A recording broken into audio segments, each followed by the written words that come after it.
প্রিয় দর্শক বন্ধুরা, এই মুহূর্তের জন্য সুপ্রিম কোর্টের বিগ ব্রেকিং নিউজ আপডেট এই মুহূর্তে দাঁড়িয়ে এই মুহূর্তে রাজ্যের বড়সড় পদক্ষেপ সর্বোচ্চ ন্যায়ালয় সুপ্রিম কোর্টের 2016 এসএলএসটিকে কেন্দ্র করে প্রমাণ সহ স্ট্যাটাস সবটাই আপনারা দেখে নিন। অন স্ক্রিনে রেখে সমস্তটাই আলোচনা করছি।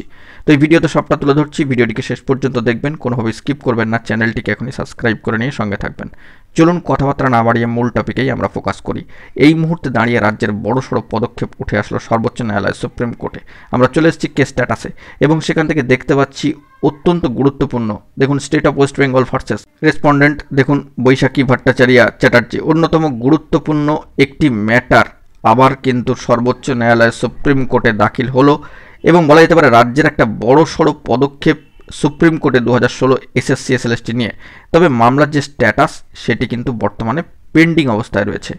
তো আমরা চলে যাব সরাসরি কেসের যে স্ট্যাটাস সেই অংশে এবং সেখান থেকে দেখে নেব কী ডিটেলস রয়েছে। তো এই ভিউ অংশে ক্লিক করলে কেসের স্ট্যাটাস কিন্তু চলে আসবে। দেখতে পাচ্ছেন ডায়েরি নম্বর রয়েছে 23194 of 2025, state of West Bengal versus Baishakhi Bhattacharya Chatterjee.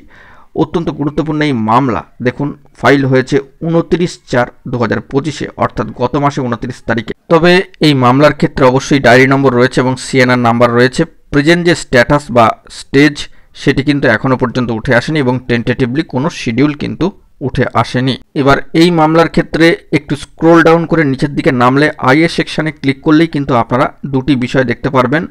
তো শেষের দিকের অংশটা দেখুন, application for listing review petition in open court. তো অত্যন্ত গুরুত্বপূর্ণ এবং উপরের অংশটাও কিন্তু খুবই গুরুত্বপূর্ণ রয়েছে।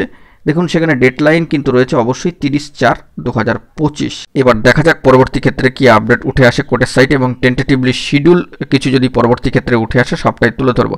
আপাতত রাজ্যের তরফ থেকে বড়সড় পদক্ষেপ সর্বোচ্চ ন্যায়ালয় সুপ্রিম কোর্টে এইটুকু আপাতত উঠে আসলো। এখন এটুকুই, ভালো থাকবেন, চ্যানেলটিকে সাবস্ক্রাইব করে রাখবেন জরুরি আপডেটগুলি পাওয়ার জন্য। ধন্যবাদ।